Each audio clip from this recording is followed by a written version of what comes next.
Sa totoo lang, sobrang hirap. Nag-sideline din po ako sa construction sa gabi.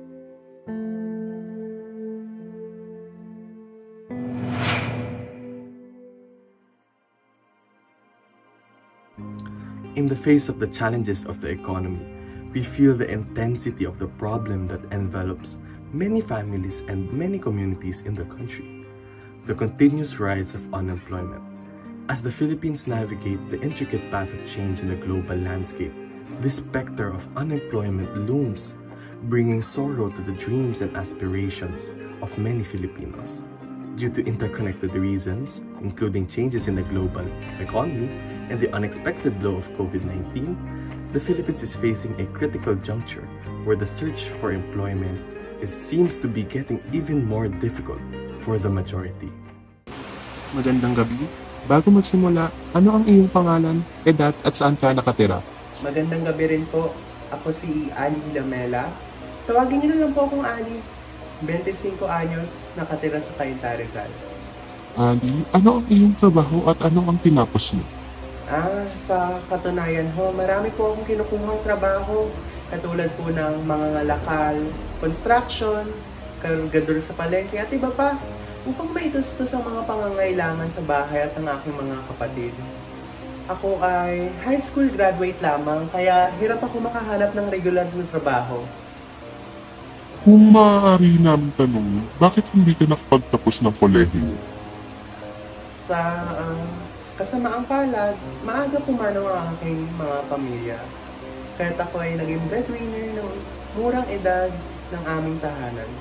Kumusta naman ang paghahanap ng trabaho sa lugar niyo? Sa totoo lang, sobrang hirap. Sobrang hirap. Dagdag pang hindi ko pag-graduate ng kolehiyo, sobrang bihira pa magpahanap ng mga trabahante. Kulang na nga mga trabaho, tapos hindi pa tinatanggap yung mga high school graduate na katulad ko. Kaya kumuha na lang ako ng sideline para may mapakain man lang ako sa aking mga kapatid. Kaya kung may nakakarinig man sa aking hinaing, sana gumawa kayo ng paraan.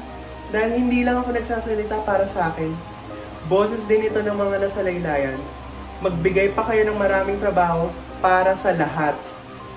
Maraming salamat, Ali, sa pagbigay ng iyong munting oras. Salamat din ho.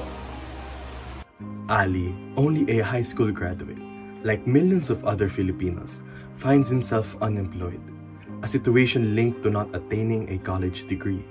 Employers in the Philippines frequently prioritize candidates with higher education credentials, perceiving them as possessing specialized skills and a more comprehensive knowledge base.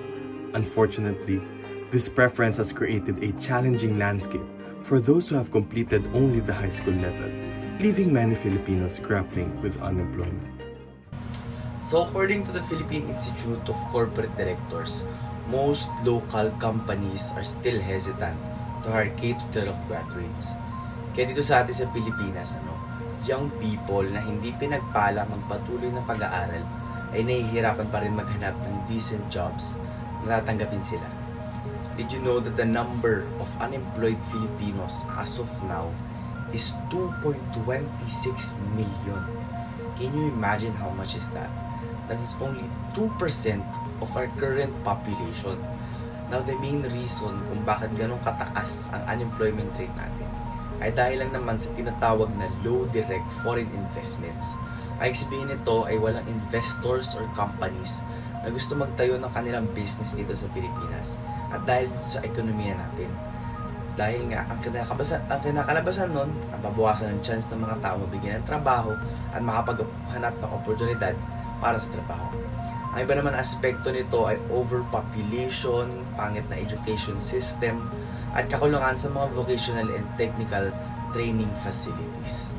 The church, aware of low official rates of unemployment, masks the reality of discouraged workers who have ceased actively looking for jobs and thus do not even count in official statistics that track formal labor market participation.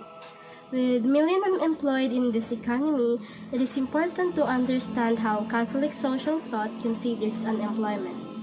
The tradition of modern Catholic social teaching began with Rerum Novarum in 1891. It focuses first on the situation of the worker, whom Pope John Paul II later called the sole subject of work.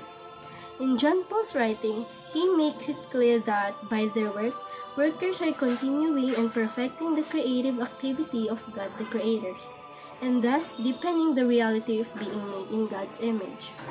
The encyclicals of Pope Leo XIII supports the right of labor to form unions.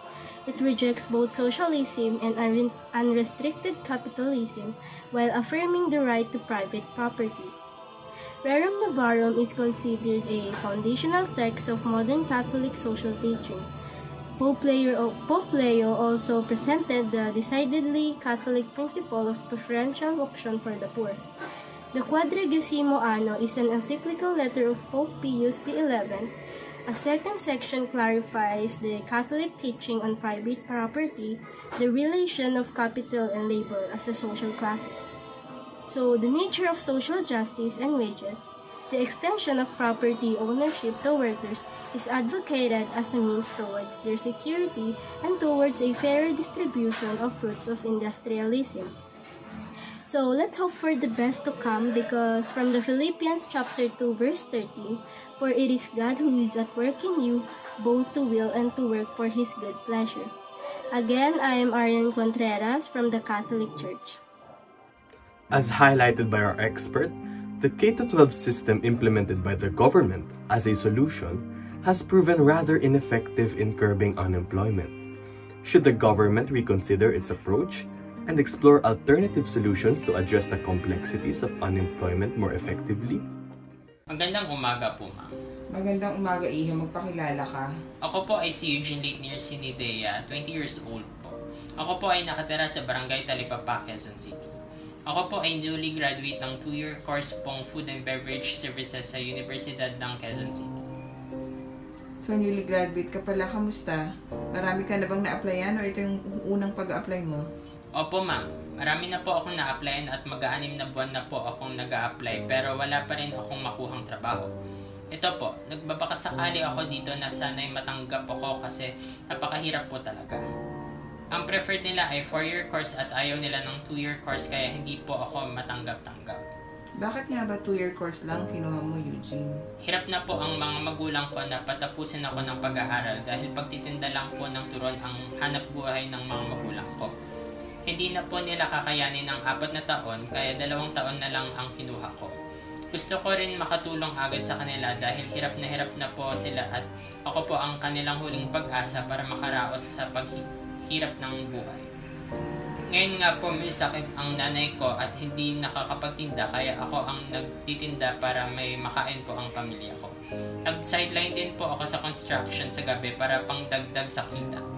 Kaya sana ang hiling ko po ay bigyan niyo po ako ng pagkakataon at matanggap sa trabaho at pinapangako ko po na pagbubutihin ko po ito. It's disheartening that numerous Filipinos shoulder the responsibility of being the family's breadwinner, yet face challenges in securing employment to provide for their loved ones. Despite being a college graduate, AJ continues to grapple with the challenges of securing employment. Could the issue lie not in education, but within the systemic structures affecting employment opportunities? We cannot deny that the domestic labor market has still yet to recover from the devastation of the pandemic. Lack of decent employment opportunities, lack of relevant skills and competencies resulting to job mismatch, geographic mismatch, and issues of mobility, and this economic phenomenon that economists call labor market frictions and rigidities. What exacerbates the problem is that investors don't want to come because of corruption, harsh and extreme weather conditions, threats to peace and security, the country's state of low technology and poor internet connectivity, and inadequate and poor quality of infrastructures. In the midst of these societal challenges, one may ponder, what insights and guidance does the Catholic Church offer regarding the difficulties individuals face, particularly in the context of unemployment? Does its teachings shed light on potential solutions or systemic changes needed to address these issues? The Church believes that human dignity weighs more than wealth or power or anything else in this world. In the encyclical of Pope Benedict XVI entitled Caritas in Veritate, or Charity in Truth, he affirmed the importance of human dignity above all. He stated, "The primary capital to be safeguarded and valued is man, the human person and his or her integrity." Additionally, he described human work as freely chosen, respecting the worker without discrimination, enabling a family to meet their basic needs, and providing personal and spiritual development. With all things said, unemployment harms the dignity of the human person. In the Catechism of the Catholic Church, it is written that a just wage is a legitimate fruit of work. To refuse or withhold it can be a grave injustice. This is due to the fact that not only will an individual's life be affected, but will also affect the family life. According to the Vatican's Compendium of the Social Doctrine of the Church, work is a foundation for the formation of family life, which is a natural right and something that man is called to. High unemployment seems to contradict the purpose of work and marginalizes the people without jobs. But despite all this, the Church is hopeful, as the Lord promised a future and hope, plans for welfare and not for evil. Thus, we are willing to help the state in improving the condition of the people lacking opportunities for work. Everyone should have the right to participate and work. This is Philomena Punzalan, speaking from the Catholic Church. In the face of the rising rate of unemployment, the scriptures offer timeless wisdom that resonates with the challenges individuals and families may encounter. Philippians 4:19 reassures believers that God, in His abundance, will meet all their needs during periods of financial strain. The teachings of Matthew 6:25-26 remind us not to be consumed by worry about material provisions, but instead to trust in God's overarching care. Furthermore, Proverbs 3:5-6 encourages individuals to lean on God's guidance and wisdom, especially during times of uncertainty and economic hardship. As we navigate the complexities of a world grappling with unemployment, these scriptural principles serve as a source of solace, urging us to trust in God's provision, seek His guidance, and remain steadfast in faith during these challenging times.